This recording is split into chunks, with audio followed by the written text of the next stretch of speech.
¿Qué tal? ¿Qué tal? ¿Qué tal? ¿Cómo están ustedes? Qué gusto de saludarlos. Muy buenas tardes. Estamos iniciando el sentido común este día viernes. Menos mal que es viernes. En este... Gracias a Dios es viernes. Sí.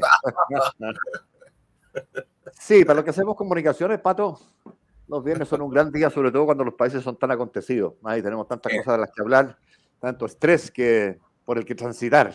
Así que sí, Así efectivamente es una buena noticia, una buena cosa que sea viernes. En este febrero, que lo comentábamos antes de partir el programa con el Pato, al inicio de febrero, decíamos, en febrero nunca, hace algunos años a lo mejor era más calmo y quedaban, ¿te acuerdas? En los partidos políticos las directivas de reemplazo y qué sé yo, está todo más dormido, más fome. Así es. Bueno, hace un rato los febreros dejaron de serlo, probablemente a contar del 2010, el 27F. Y este febrero no ha sido la excepción de los febreros movidos con...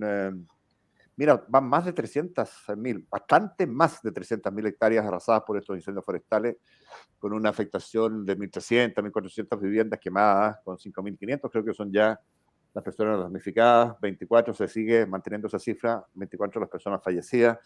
Y tú me recordabas un dato, lo que decía la ministra vocera de Gobierno hoy día a propósito de cómo es que va la extinción de los incendios.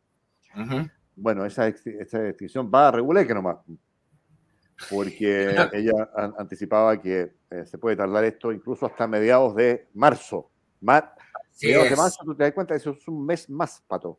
Es que es terrible. Y súmale una comprobación cada vez más evidente de que hay intencionalidad en muchos de los incendios.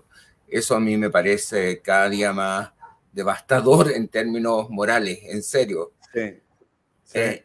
El comandante que está a cargo justamente de la Araucanía lo señalaba incluso de que iban a utilizar drones térmicos para apreciar particularmente en la noche, porque con el tema del toque de queda incluso se ha descubierto muchos incendios provocados en la noche. Así que es algo que impacta realmente. Sí. Sí, es una cosa que de verdad no se termina bien de entender. ¿Quiénes son estas personas? ¿Cuál es la articulación que hay atrás? Porque evidentemente esto no son pirómanos que enloquecen transitoriamente, ni son personas así como delincuentes aislados que se les ocurre, no. o antisistemas que se desbocan como unidades individuales. En fin, aquí lo que hay es, porque tú lo dices muy bien, hay evidencias ya cada vez más crecientes, consolidadas, de la existencia de intencionalidad tras estas cuestiones. Ya no es el accidente, el descuido, la negligencia, es bastante obvio que hay intencionalidad. Entonces, ¿quién articula? ¿De qué manera estas personas están siendo financiadas? ¿Quién pone el billete? ¿Quién pone la idea? Y hay una coordinación, estimado Juan José. Sí. O sea, Pone, es espontáneo, no es que una persona salga y voy a decir voy a quemar el bosque y voy a ver cómo lo hago, sino que es algo que tiene un sentido táctico y una coordinación. Ahora, me llamaba muchísimo la atención y leía un reportaje de una persona que contaba mucho, algo que hemos conversado los dos y que me parece también muy dramático, que en la noche iban llamando casa a casa diciendo aló, aló, para ver si había gente y para robar las pertenencias. Por supuesto. Es que eso... es la bajeza, es la miseria, la bajeza humana.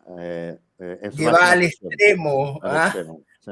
Al extremo, o sea, la condición humana parece ser cada día uno descubre más. En este tipo de tragedia se ve lo más notable y lo más deleznable del ser humano, las dos cosas combinadas en forma simultánea. Además se intentan instalar siempre cuestiones para llevar agua al molino en medio de estas tragedias que tienen que ver con los propios sesgos ideológicos a propósito del ambientalismo extremo. Correcto. Y se intentó instalar la idea de que, claro, aquí como hay monocultivos, como hay plantaciones forestales que son para la explotación del bosque, ¿no es verdad? Comercial. Claro.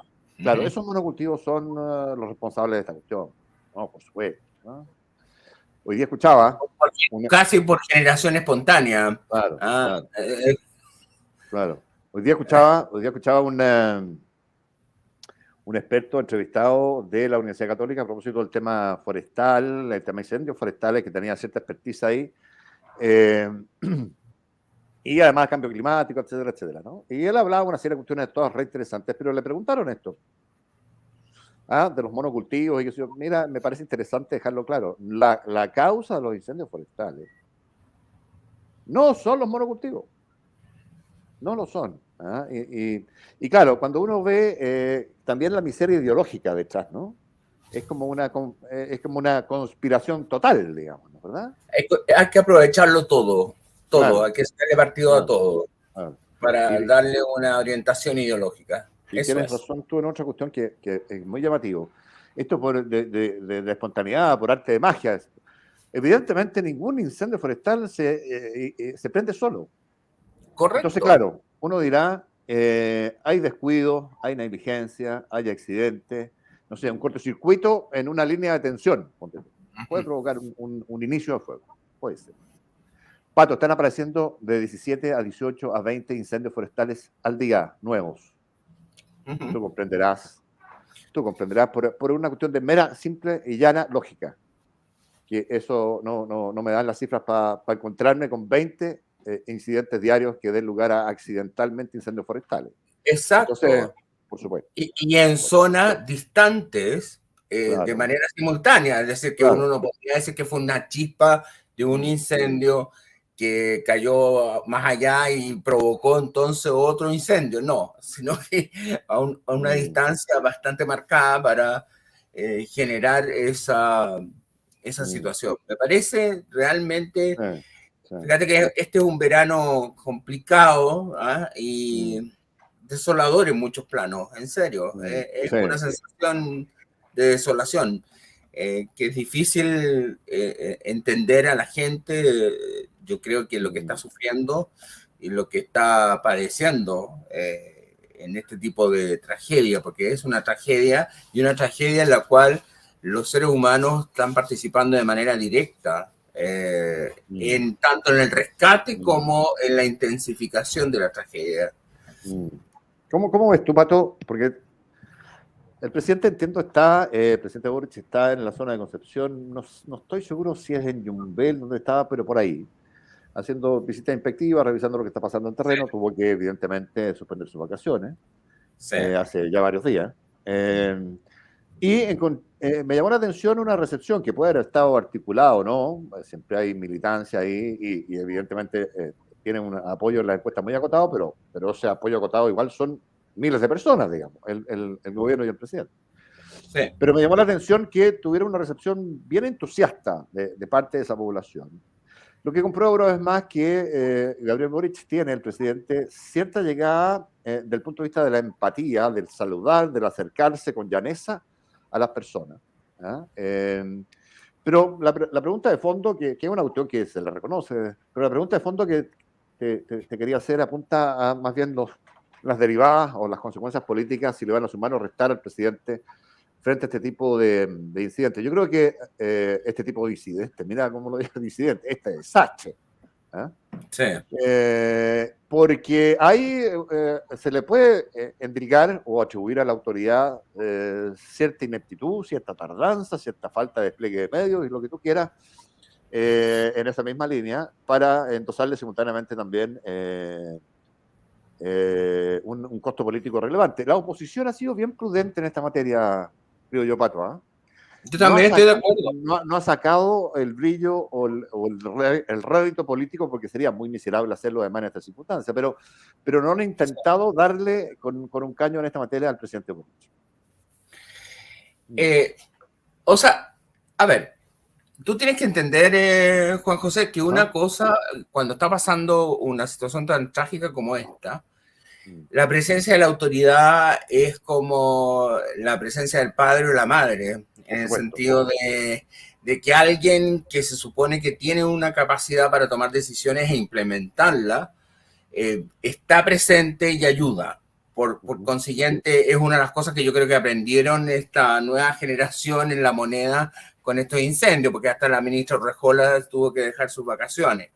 Entonces, es relevante, independientemente del margen de de carisma que tenga el presidente Boric y que mucha gente lo reciba, pero además hay un elemento emocional importante, es decir, estamos siendo tomados en cuenta, alguien se está preocupando por nosotros. Ahora, eso se tiene que traducir porque la situación catastrófica o la tragedia que está viviendo la gente, si eso no se traduce en ayuda efectiva, dura un instante. Es como los niños que se pierden y encuentran al papá.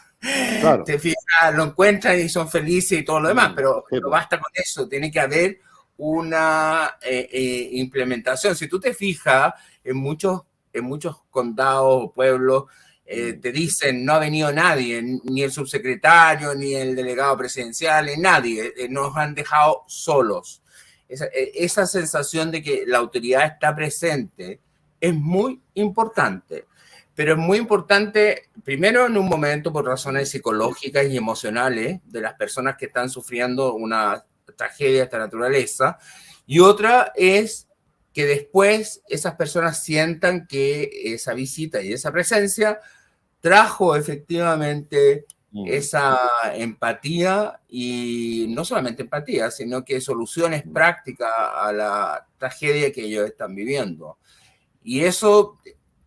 hasta el momento yo no he visto, bueno, estamos en plena emergencia, después se va a tener que ver el tema cuando ya esto vaya pasando, cómo se ayuda a la gente en que pueda retomar su sistema de vida o la reconstrucción de sus casas o qué pasa con ellos cuando lo han perdido todo.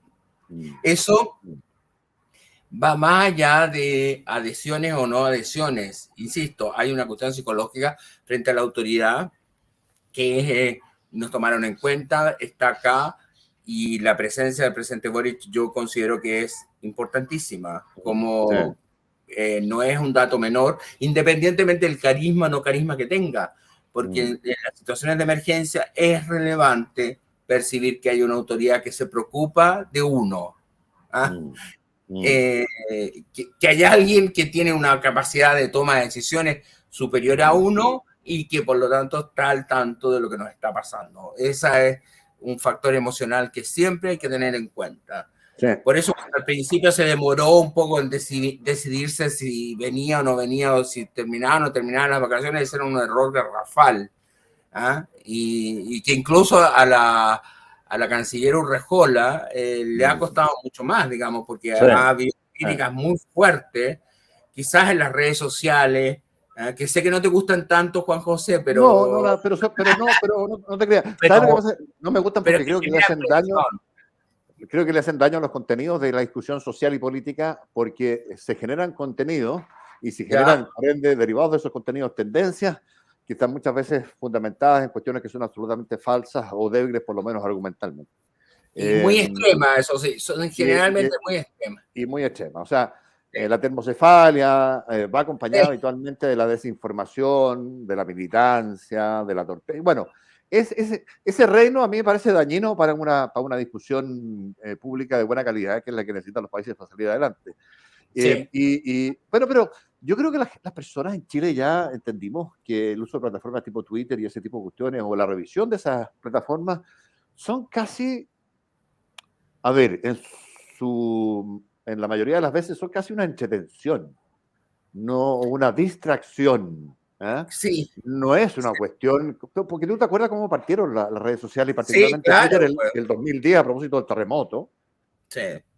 Fue una herramienta particularmente útil, un vehículo de comunicación extraordinario, y se le estaba dando a las redes sociales en ese minuto. Había una discusión, incluso antes del 2010, se les daba el estatus como de medios, los medios que iban a reemplazar a los medios formales, las redes sociales, porque tenían una instantaneidad y porque transformaban en reporteros todo el mundo, a todos los millones de usuarios de esa red social.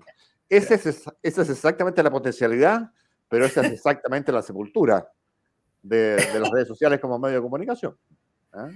Pero lo cierto es que tú en las redes sociales, yo te diría que las redes sociales entregan información, pero entregan información sesgada, yo creo que está claro, que la gente busca ahí más bien encontrar a alguien que le ratifique muchas veces lo que tú estás pensando, claro. Más que, y yo creo que al revés, es como pasó con la televisión, que iba a terminar con el cine, y siempre hay reemplazo. Hay incluso más necesidad por el nivel de información que es tan diversificado.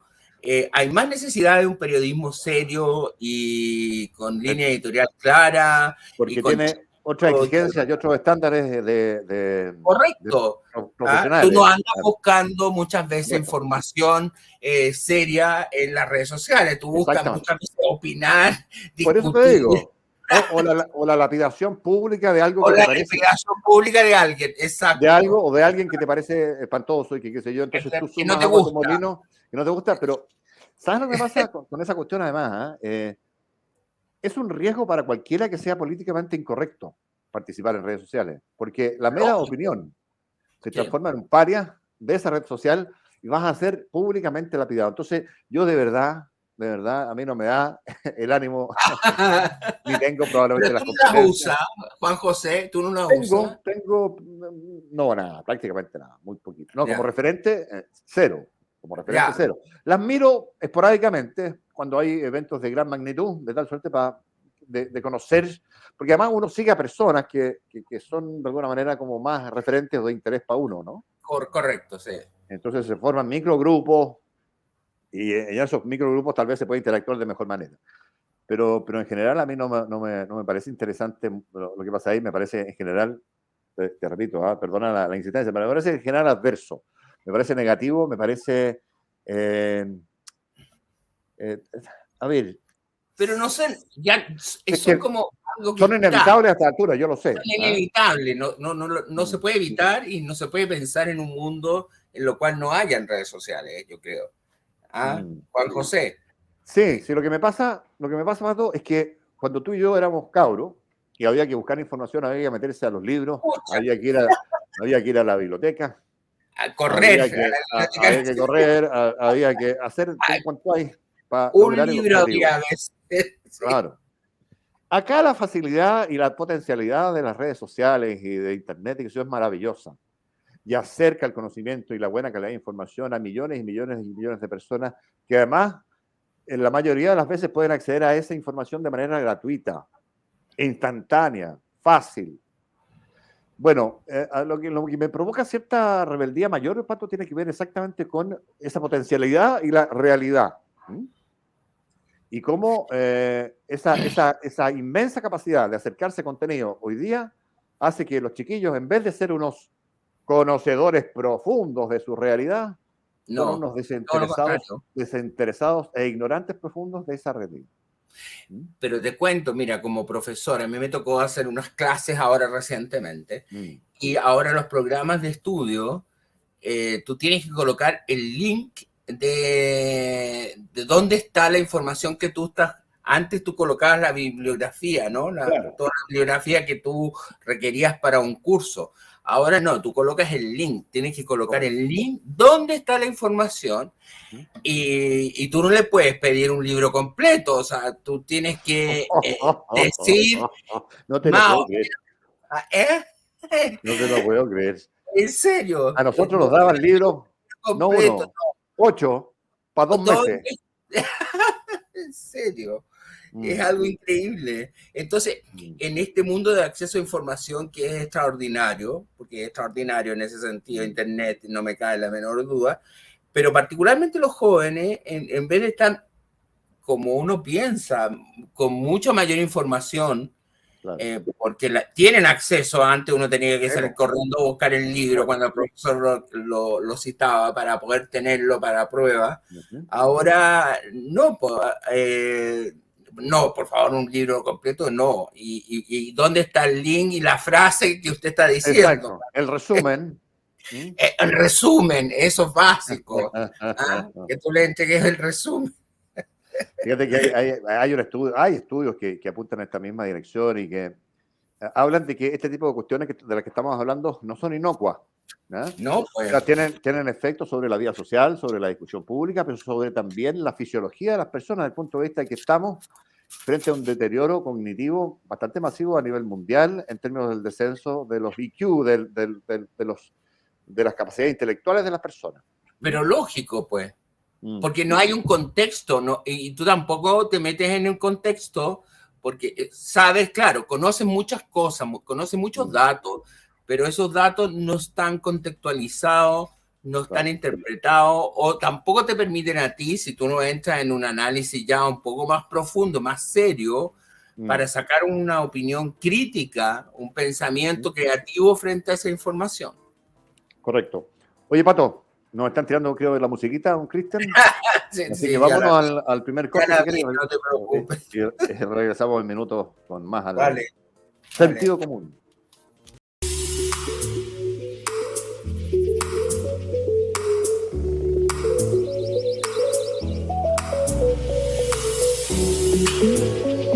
Siga con nosotros, Canal 31, lo que todos queremos ver.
En los momentos más difíciles, cuando vemos todo negro y perdemos las esperanzas, se abre una línea directa.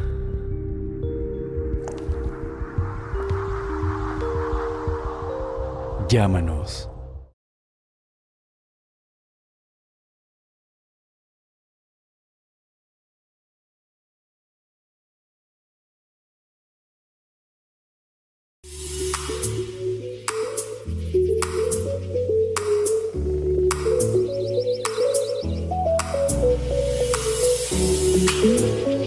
Siga con nosotros, Canal 31, lo que todos queremos ver. ¿Has escuchado, Juan José, esto del chat GPT, no? ¿Qué es? Chat GPT es el tema muy en boga de que ya no solamente es un buscador de Google, sino que es va a ser una verdadera revolución en términos de las redes sociales, en las cuales tú le puedes preguntar y te puede escribir en varios idiomas. Fíjate. Escuché, sí.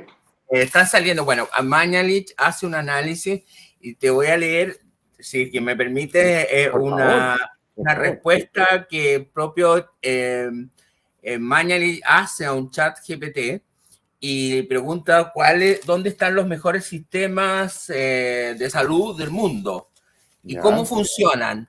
Y el chat GPT responde. Y es increíble. Entonces, el artículo se llama Seremos reemplazados. Mira. ¿Ah? Si seremos reemplazados, porque incluso dice, ya no va a ser necesario, por ejemplo, buscar en Google muchas cosas, sino que te da la respuesta completa. Fíjate, e incluso un paper completo. Eso va a incidir, imagínate, en el mundo académico, con un nivel de información que los seres humanos no vamos a poder manejar, porque el chat GPT va a poder concentrar información y va incluso funcionar en varios idiomas. O sea, tú lo puedes poner en árabe, en inglés, evidentemente, en español, en lo que sea. Es algo increíble y que, bueno, está en una etapa inicial, pero tú sabes, bueno, Internet también partió como una etapa inicial y mira cómo estamos. Hoy día no podemos vivir sin Internet y a pesar de que no te gustan las redes sociales, no se puede vivir sin las redes sociales. Te das cuenta el potencial que tiene esta cuestión, no tiene techo, no tiene límite, no tiene orden, No tiene orilla. techo, no tiene límite, nada. Maravilloso, sí. Maravilloso, pero los efectos, Pato, son o sea, no sé, hay un análisis desde las ciencias sociales respecto de estos efectos que se anticiparon a lo que podía pasar. Y lo que está pasando es lo que tú dices. A ver, para ponerlo en términos muy simples, datos, información, conocimiento son cuestiones distintas. Correcto, pero acá hay inteligencia artificial.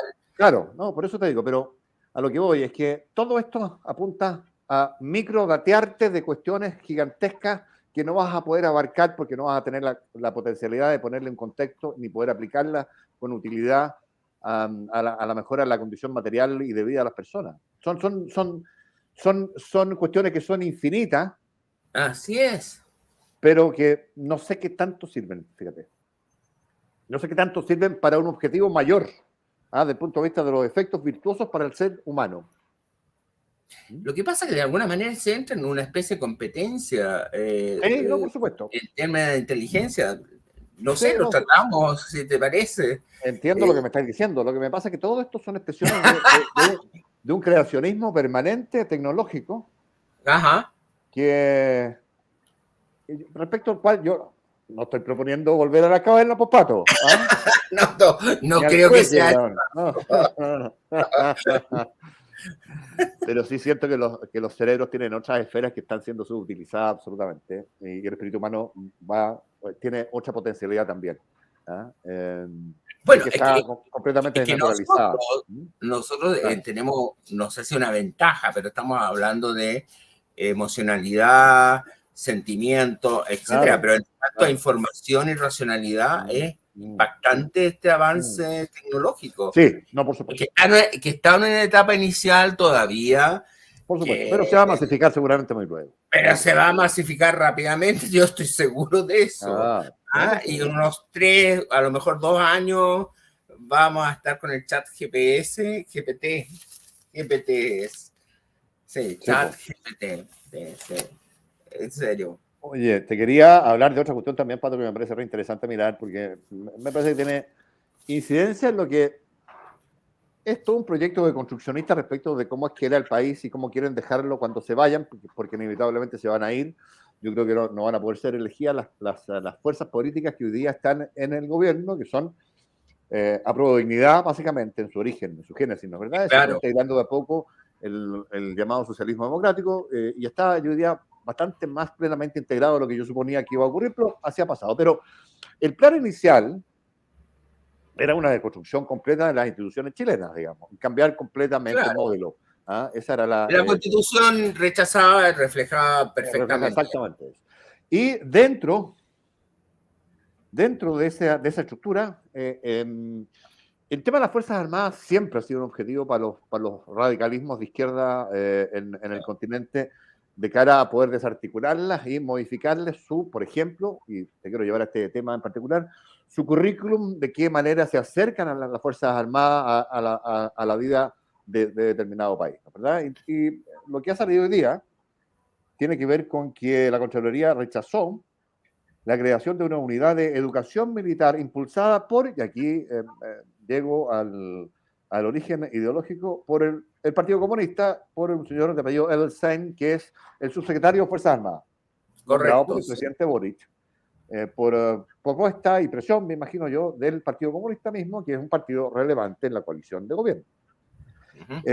Y el Defensa dice, desde Defensa, luego que Contraloría diga esto, dice que va a cumplir el dictamen.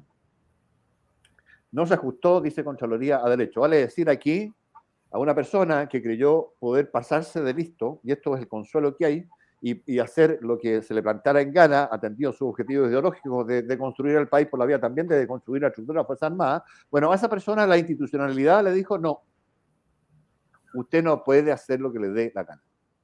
Y a mí me parece muy bien, fíjate, que eso ocurra. Me parece estupendo que eso ocurra, porque además alguien me dirá, no, pero estáis poniéndole color, ¿de qué manera? No, en fin, yo a los comunistas no les creo nada. Y aquí y en la Quebrada del Ají han intentado hacer siempre lo mismo, que es, a ver, alguien se podría ir mucho más atrás y ver lo que pasó durante el gobierno de Allende. de los intentos de infiltración de las Fuerzas Armadas y más que de infiltración, digamos, ¿no? de operación dentro de las Fuerzas Armadas, de tal suerte que se transformara en un actor político, las Fuerzas Armadas, de parte de la izquierda. Te estoy hablando de Altamirano, de Garretón, que estuvieron por años procesados por lo que ocurrió, se denunció en los días previos al golpe, en ese minuto, el intento de infiltración y golpismo de las Fuerzas Armadas, pero para el otro lado, del otro signo, ¿no es verdad? Ese fue un proceso que fracasó, pero se intentó. Ahora se estaba por la vía institucional intentando hacer lo mismo, cambiando los currículums de estudio de los institutos castrenses. Y tengo la sensación pero es que es clave, pues, Juan José, es clave. Si tú quieres tener el control de cualquier país en un sistema que no sea democrático, avanzar hacia un estadio socialista o lo que sea, o una revolución bolivariana, el control de las Fuerzas Armadas es clave. De hecho, sin eso no pasa nada, obvio. Pero, bueno, sin eso no pasa nada, tú lo has dicho. O sea, cuando uno se pregunta cómo países como Cuba o Venezuela pueden resistir las presiones externas y todo, y el gobierno sigue y no caen, independientemente de las manifestaciones. ¿Por qué? Porque tienen las Fuerzas Armadas cooptadas, por lo menos los altos mandos. Por supuesto. Y esos son los que importan, ¿entiendes? Los altos mandos sí están claramente comprometidos con el régimen.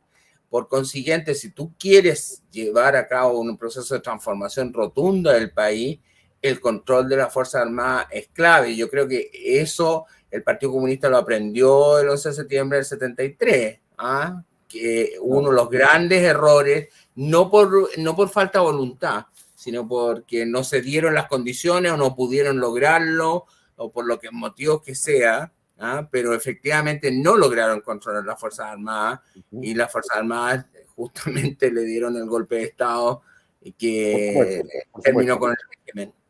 Fíjate que es interesante para los auditores tal vez escuchar lo que dice la Contraloría.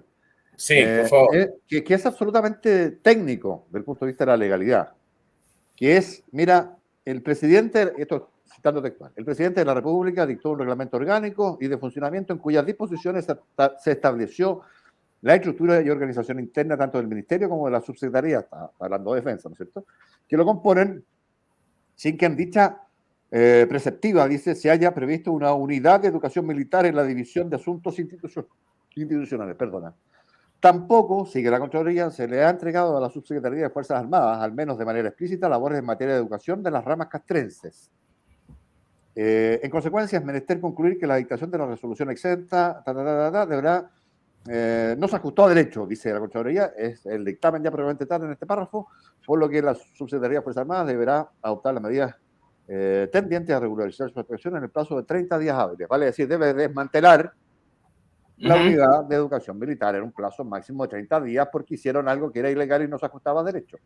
A mí me parece muy esperanzador, muy bien que se responda así, de esta manera, con esta claridad y contundencia, a un intento tan burdo de intervención en los currículums de las Fuerzas Armadas de parte del Partido Comunista.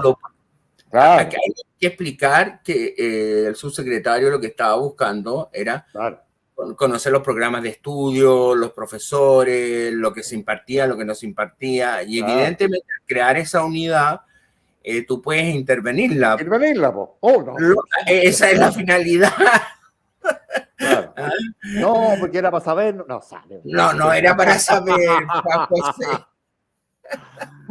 Oye. O sea, sí era para. Es bastante burdo, como tú decís, pero no es para conocer solamente, es para intervenirla, si ese era el sentido. Y colocar profesores, evidentemente, ad hoc.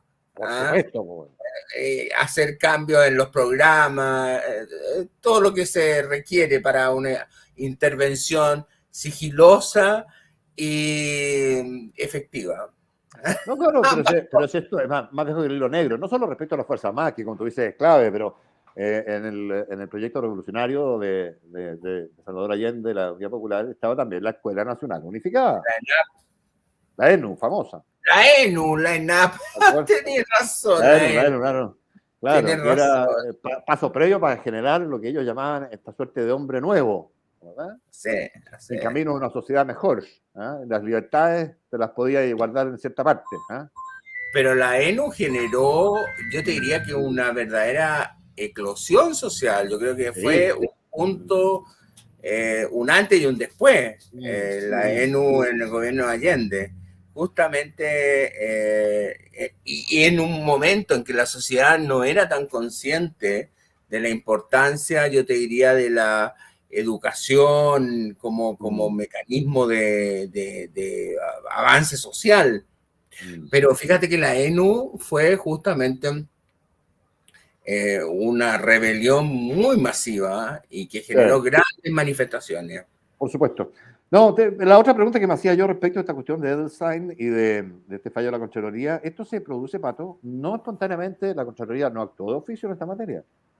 Esto fue un recurso que se presentó ante la Contraloría por parte de un grupo de parlamentarios que reclamaban por esta cuestión que consideraran arbitraria. Digo yo...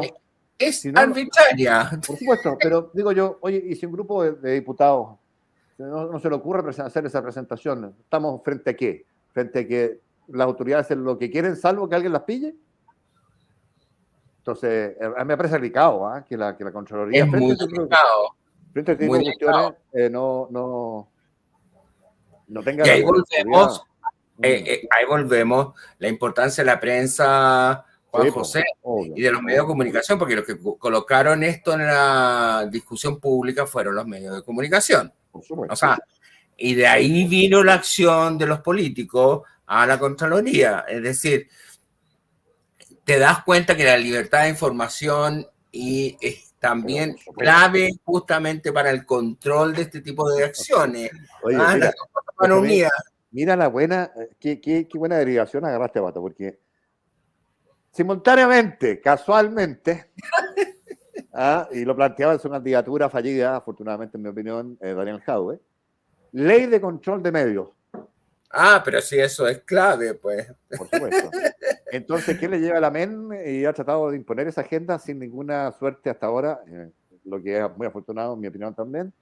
La que ha seguido esa ruta es la ministra vocera de gobierno. Claro. Que pretende también hacer una suerte de filtro de los medios de comunicación para que nada de esto se sepa. Pues. De lo que estamos hablando y de las posibilidades que tenemos de hacerlo con absoluta y entera libertad y sin censura previa y sin que nadie nos sancione, por lo que estamos salvo que infringamos la ley y esas sanciones las darán los tribunales. Bueno, ella pretende, y Jadwe pretendía naturalmente, generar un control también de los contenidos. Generar también un control de los contenidos. Entonces, empieza uno a mirar el puzzle completo y te empieza a cuadrar, te empiezan a cuadrar las fichas, las piezas del diseño. Eso es lo que yo veo, por lo menos. Me parece... No, pero es así si las cosas van unidas. Tú no puedes refundar un país con prensa libre y con instituciones libres. Así de simple. Y piensa tú que esto llevado a un fenómeno internacional que cuando llegó, me acuerdo, Donald Trump al poder en Estados Unidos, yo dije, bueno, aquí veremos cómo una sociedad democrática consolidada con instituciones muy fuertes como es Estados Unidos es capaz de resistir a un líder populista. Y lo resistió independientemente y las instituciones, pero para eso se necesita libertad de información y justamente instituciones sólidas que tengan la capacidad de actuar. Así que lo que estamos viendo acá, de alguna manera, es también un mismo procedimiento. O sea, este mecanismo de retroalimentación. La democracia se sustenta en la libertad de prensa y de información y de instituciones sólidas. Y sin eso ya empieza a debilitar todo el esquema. Y por eso Trump, en su esquema, nunca ha reconocido el triunfo de Biden, cuestionó las elecciones, pero muchas veces le colocaron coto a muchas decisiones que él tomó en forma de decreto o decreto con fuerza de ley, sobre incluso personas que viajaban a Estados Unidos. Entonces, como tú puedes ver, lo que sucede en Chile no es algo aislado, es un proceso de desconstrucción de las instituciones que apuntan a lo mismo. O sea, la democracia siempre va a estar en un peligro si no se respeta la libertad de información y la fortaleza de las instituciones. Así que vuelvo a insistir con el 4 de septiembre, pucha que fue importante el resultado, porque si no, muchas de estas cosas que estamos viendo, ley de medios, controles de información, instituciones controladas por dentro, se habrían legitimado a través del proceso que se pensaba implementar. Es interesante además hablar de estas cosas porque es interesante que los auditores, las personas que lo escuchan en día a día, valoren lo que se tiene, porque cuando se pierde resulta muy importante. Sí. Entonces, esto de hablar de la libertad de información o de la autonomía del Banco Central o de la no intervención política de las Fuerzas Armadas, que son cuestiones que nosotros entendemos como dadas. Y no, nada de eso está dado, ni la democracia es una garantía de nada, porque también está sujeta a acoso permanente. Las democracias son frágiles, frágiles. Y tienen la fortaleza, ¿sabes tú? La fortaleza de la democracia es su capacidad de adaptación. Fíjate. A diferencia de las dictaduras, que son mucho más sólidas, pero tienen grandes dificultades para adaptarse a los tiempos. Esa es la diferencia entre ambas. Las democracias son frágiles, pero se adaptan, se modifican, se reforman. Y por eso también hay cambios constitucionales, también hay procesos que permiten que las instituciones se adapten a los nuevos requerimientos. Don Pato, nos empezamos a despedir, Pato. Un gran abrazo, que lo pases estupendamente bien el fin de semana. Nos reencontramos. Que tenga un muy buen fin de semana. Un abrazo. Ya, Pato. Chao, chao.